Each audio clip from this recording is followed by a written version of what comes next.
Meus amores do primeiro, do segundo e do terceiro ano do Colégio Curso Aplicação, tá tudo bem com vocês? Eu espero que sim, ó, saudades. Vamos lá, esse ano a gente já aprendeu um montão de coisa legal sobre artes, né? Sobre as manifestações artísticas. Nós já falamos de pintura, falamos bastante, né? Falamos de desenho, falamos de música, falamos de dança e agora nós vamos falar de mais uma manifestação artística, que é o teatro. Quem é que já assistiu um teatro, uma peça de teatro aqui na nossa turma? Quem já assistiu, levanta o dedo. Ah, muito bem.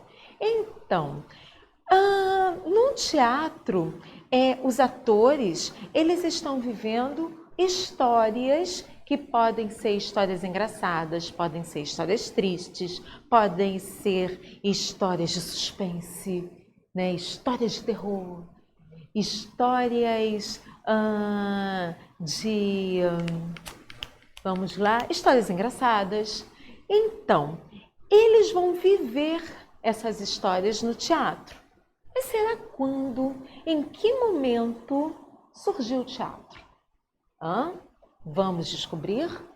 Vamos ver em que período a palavra teatro, o ator, a plateia, o cenário, que momento da história toda essa história surgiu. Vamos ver?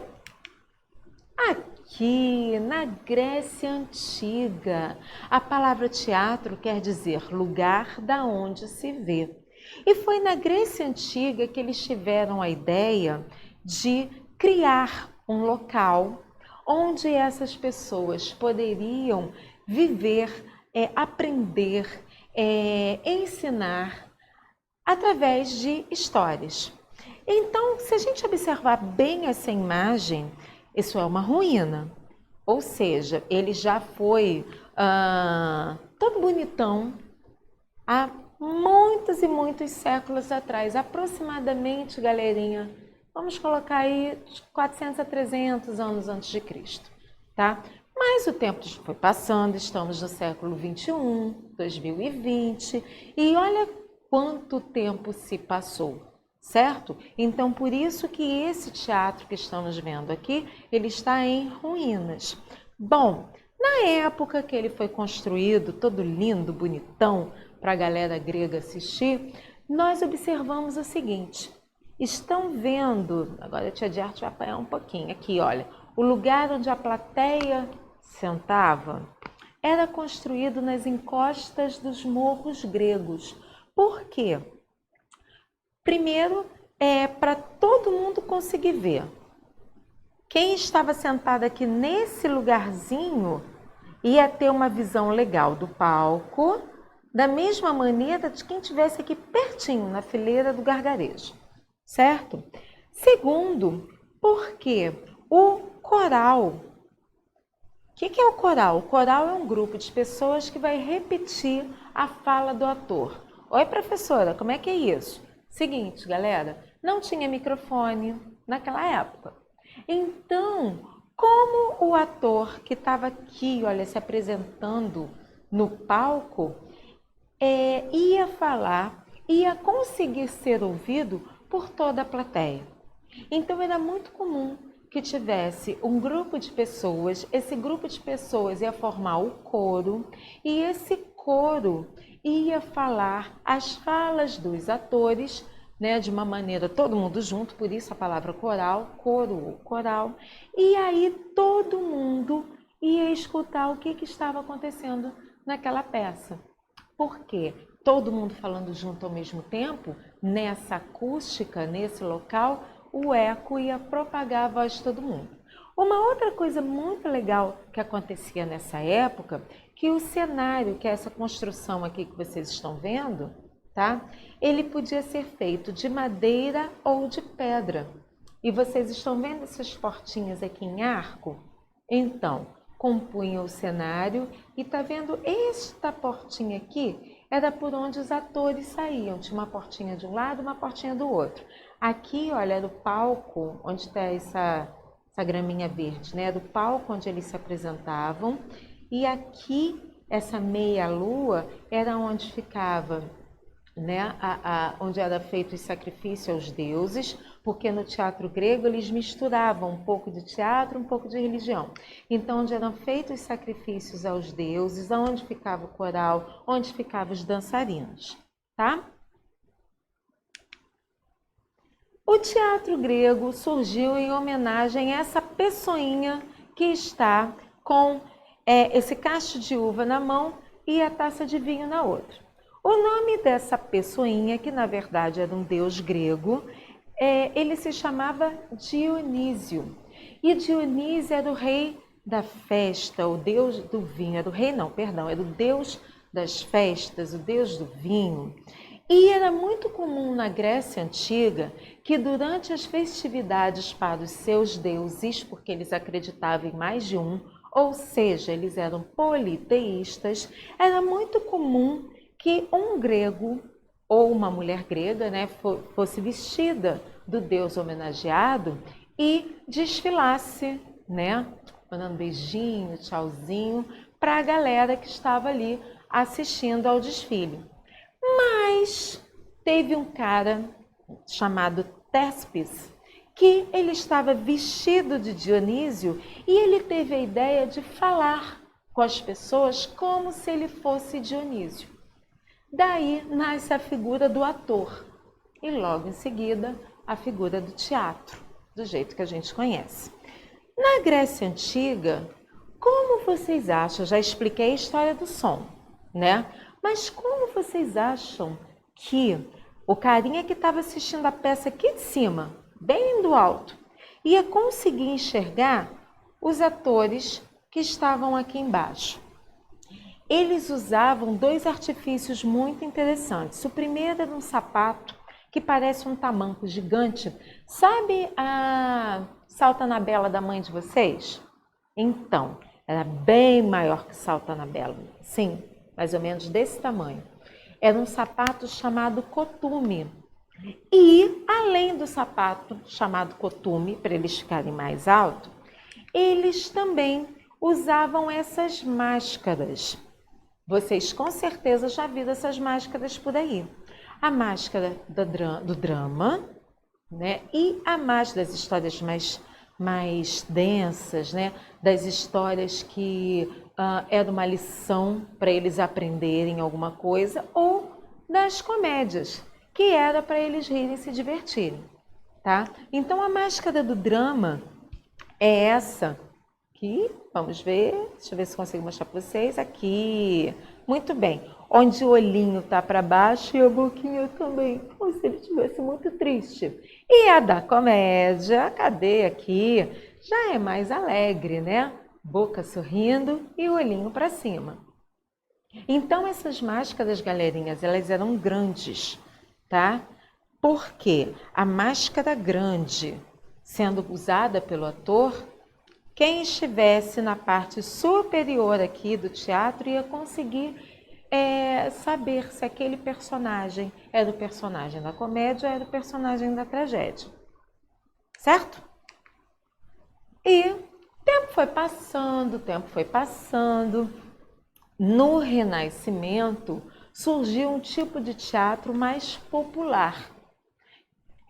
Você tinha dois teatros. Você tinha o teatro mais da elite, das pessoas que tinham, né, um poder financeiro melhor, que tinha dinheiro, e você tinha o teatro feito para o povo. O teatro feito para o povo era um teatro itinerante. O que isso significa? Cada temporada, ele estava num lugar diferente. Só para vocês entenderem, lembra um pouco o nosso circo, tá? O circo, ele não fica num lugar fixo por muito tempo. Ele fica um tempinho no lugar, daqui a pouco ele levanta a lona, vai para outro. Então era assim que essas comédias populares, elas se apresentavam no finalzinho da Idade Média, início do Renascimento. E, né, Idade Média, Renascimento, que tempo é esse? Era aquele tempo onde as mulheres usavam aquelas roupas assim bonitonas, sabe? Todas justas, com aquelas saias grandonas, né? Os homens usavam, vocês já viram no livro de história que tem assim uns homens também com umas roupas, né, todas bordadas, bonitonas, alguns usam até perucas. Então, mais ou menos dessa época, tá bom, galerinha? E o teatro popular mais importante, que mais influenciou nessa época, foi a comédia dell'arte, a comédia da arte, que surgiu na França. E eles se baseavam em espetáculos populares e textos improvisados para poder fazer a plateia, o público rir, para poder fazer o público refletir, o público conhecer, né, sobre a história dos poderosos daquela época. E se a gente reparar bem nesses personagens, vamos reconhecer neles alguns personagens do nosso carnaval, como, por exemplo, esse de rosa aqui, que lembra um pouquinho o nosso Arlequim. O Arlequim é aquele que tem um chapéu em forma de triângulo. Outros personagens do nosso carnaval também saíram da comédia dell'arte, como a Colombina e o Pierrot. Aqui é um teatro como a gente conhece hoje em dia, certo? Então, no teatro que a gente conhece hoje em dia, tem o palco. Aqui o palco, as cortinas quando se encerra em espetáculo, aqui onde fica sentada a plateia. Essa parte aqui de cima, toda luxuosa e bonitona, são os balcões, onde as pessoas, né, que têm um poder aquisitivo maior, que têm um pouco mais de grana, elas vão ficar para poder assistir o espetáculo de um outro ponto de vista. Aqui no nosso Rio de Janeiro, nós temos o Teatro Municipal. Quando isso tudo acabar, que se Deus quiser vai acabar rápido, né, vai acabar logo, sugiro a vocês que façam uma visita guiada ao nosso Teatro Municipal, que inclusive foi inspirado em 2 teatros franceses. Ele é lindo e vale a pena a visita. Aqui na parte de baixo, eu tirei aqui um trechinho de uma peça de teatro para vocês verem, para a gente conversar um pouquinho sobre os elementos do teatro. Então, no teatro não é apenas o local, o espaço físico, né, onde tudo acontece. Você precisa, como vocês estão vendo aqui, do figurino. O que é o figurino? Figurino vai ser a roupa que o ator vai usar.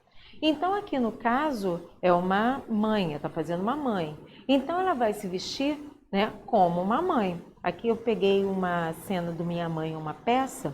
Então, nós estamos vendo, né, o salto, o bob na cabeça, né, a roupa de mãe. Além do figurino, nós temos o cenário. O cenário serão todos esses objetos que estão em cena. Essa mesa com abajur, a poltrona onde ela está sentada, outra poltrona do outro lado, essa parte da sala onde ela está. Nós também vamos ter um outro elemento chamado luz. Se você observar bem, tem uma luz diferente sobre ela. Por quê? Porque ela é o personagem que está em cena. Quando vocês forem assistir uma peça de teatro, comecem a observar que sempre o ator que está em evidência naquele momento na cena, ele ganha uma luz especial, que é para a plateia entender que naquele momento ele é o personagem que se destaca, tá? E claro, o som, que nessa época, agora, né, nos tempos atuais, você não precisa mais do coral, porque você já tem tecnologia para, igual aqui a tia está usando. A tia está usando o microfone. Deixa eu contar o segredinho para vocês. Ó, tem uma caixa de som aqui e aí a tia consegue falar de um jeito bacana para vocês ouvirem com um som legal. Então, hoje em dia, essa tecnologia também é utilizada no teatro. Bom, qual vai ser a atividade dos meus amores dessa semana? Vocês vão criar no caderno de arte de vocês as máscaras da tragédia e da comédia. A tia vai voltar aqui para vocês darem uma olhadinha. Cadê? Aqui, tá? Não é para vocês imitarem a que está aqui. Vocês vão usar a criatividade e criar de vocês. Sendo que a máscara da tragédia ela está triste. E a máscara da comédia, ela está alegre, tá? O que eu vou querer ver nesse trabalho de vocês? Eu vou querer ver capricho, eu vou querer ver o fundo pintado, eu vou querer ver as máscaras pintadas sem preguiça, tá? Eu tenho certeza que eu vou receber um trabalho mais lindo do que o outro, sabe por quê? Porque vocês são maravilhosos. Tá bom, amores? Olha, então, só fechar aqui nossa aula na nossa tarefa. Eu quero ver a tarefa dos meus amores caprichadíssimas, certo? Ó, beijão para vocês.